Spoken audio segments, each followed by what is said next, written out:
Forget everything you know about chemistry. We have finally found real evidence of a carbon-carbon sigma bond based on not two, but just one single electron. Will this truly rewrite the textbooks though, and inflict more despair on poor students? In this video, we'll learn about the concept of one-electron bonds and the details behind this new discovery. Especially the design and synthesis of this strange molecule will surprise you. So, what is a bond? In organic chemistry, we focus on covalent bonds as they are much more common than ionic bonds. In covalent bonds, two atoms share two electrons of their outer shells indicated by two dots in their Lewis structure.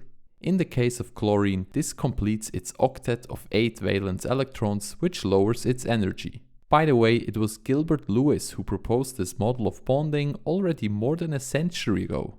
In 1916, the concept of electronegativity did not formally exist, but it's interesting that Lewis mentioned that we might draw the electron as being closer to certain atoms, indicating bond polarization. Again, something students are still drawing today to understand the basics of bonding. Not all models from back in the day survived, for example, the cube model to explain electron sharing. But look at this. We have some nice foreshadowing of our topic. Structure B, which Lewis just drew theoretically for completeness, would correspond to sharing of a single electron. An explicit theory on single electron bonds was provided by Linus Pauling in 1931. This was rather bold because at the time, chemists were unable to directly observe these very weak bonds. The simplest and quite obvious example is the dihydrogen cation. This is H2+, consisting of two protons that are sharing a single electron. Decades after Pauling's theory, chemists started to actually characterize compounds with single electron bonds. Check out this strange phosphorus structure which mind-blowingly can be isolated, forming red crystals. It's a dimer of two radicals, linked by single electron bonds between the two free-membered rings. You might have figured, with just a single electron, such a bond is relatively weak and accordingly becomes longer. That's cool, but, no offense to phosphorus, organic chemistry is really all about that carbon. One-electron sigma bonds with carbon have been postulated in exotic mechanisms involving electron transfer reactions, such as the cation radical Cope rearrangement. This means that until recently, we had no clue whether they really exist. As a side note, one-electron bonds are not as special as you might expect.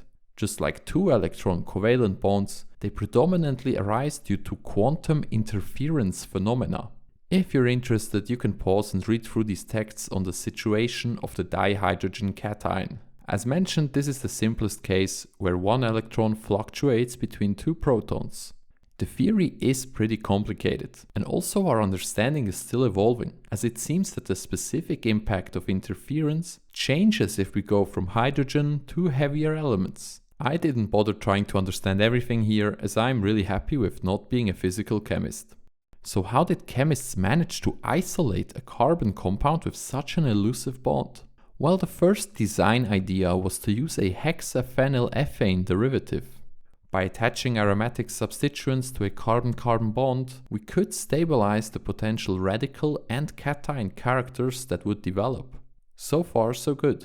The most obvious way to generate a one-electron sigma bond is to simply remove an electron out of an existing one. The ease of this oxidation is given by the oxidation potential E1. But here's the issue.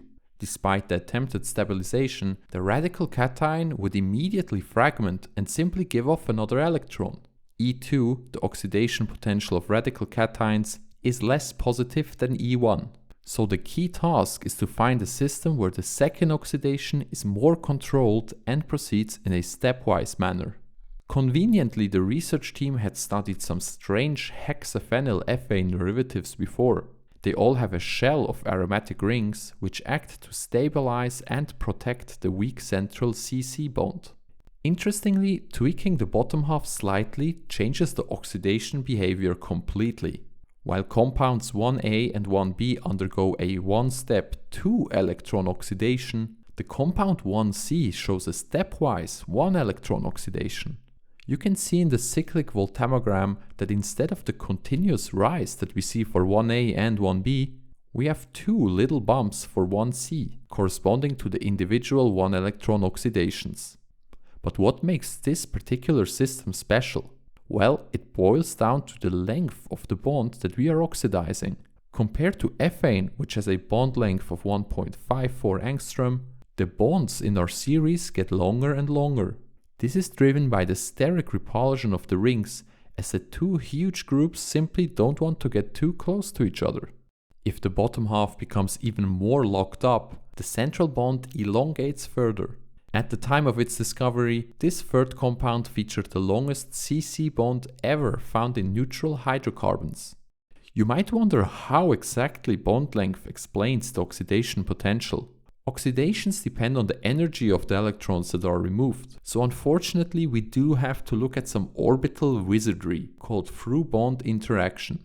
Many viewers will know that orbitals can interact when directly next to each other, but this also works through space or through other bonds. This diagram shows the basic logic for a simpler diphenylethane system. Assuming a parallel alignment, our CC sigma bond can interact with the pi system of the neighboring phenyl rings. As usual, this stabilizes the symmetric orbital combination while destabilizing the antisymmetric one. If the destabilization is high enough, the antisymmetric combination becomes the new highest occupied molecular orbital or HOMO. This is what happens in our more complicated system at hand.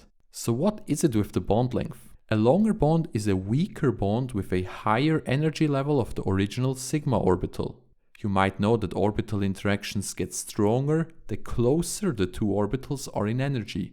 Lengthening the bond and increasing the sigma energy gets it closer to the pi orbital, intensifying the destabilization of the HOMO given enhanced through bond coupling. In our compound, it turns out this is just enough to put some brakes on the unwanted second oxidation. This only works because the single occupied molecular orbital or SOMO of the radical cation is less destabilized than the HOMO of the neutral compound. You can call it interesting, strange, or complicated beyond belief. The important thing is that the chemists expected that with this specific molecule, they might be able to isolate a one-electron carbon-carbon bond. Before we get to that, you might wonder how the framework is synthesized. It's 4 steps in total.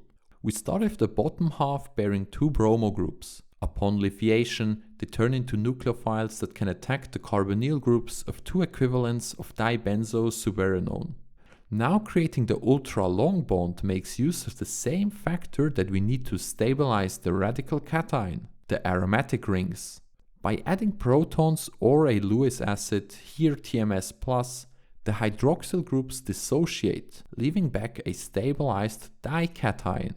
The 2 carbon centers are linked via reduction with zinc powder, and the product can be purified by column chromatography without further issues. So what happens when we try to oxidize this bond? When using 3 equivalents of iodine at room temperature, we basically reverse the last synthetic step, giving the dication due to 2-electron oxidation.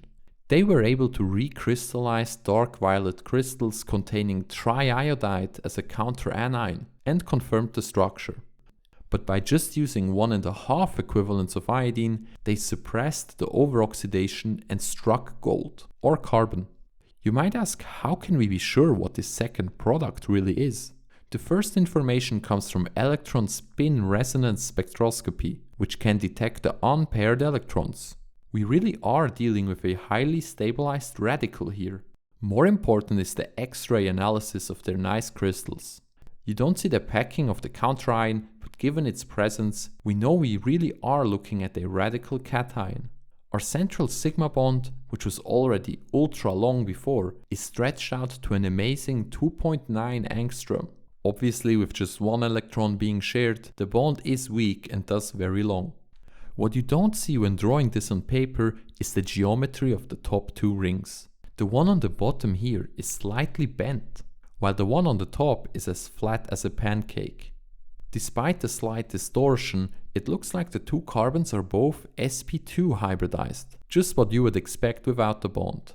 They have 1 unhybridized p orbital each, between which the single electron is moving. Despite this asymmetrical structure, The bond lengths within the two rings are extremely similar, indicating a strong delocalization of the electron spin and positive charge. You can even see the one-electron bond in the electron density map of the X-ray data. The blue color indicates positive electron density outside of the two carbon atoms, again showing that the unpaired electron is sitting between them. They did a few other things like Raman spectroscopy and orbital computation, which I will skip over. The point is, we are sure this is a one-electron bond. Overall, this is a breakthrough for carbon, but as we said initially, it's not like one-electron bonds are some special magic. So will this discovery be in the textbooks? It might be, but it will definitely not rewrite them. High school and undergrad students can be relieved. Still, pretty awesome stuff, and I hope this video expanded your chemistry horizon.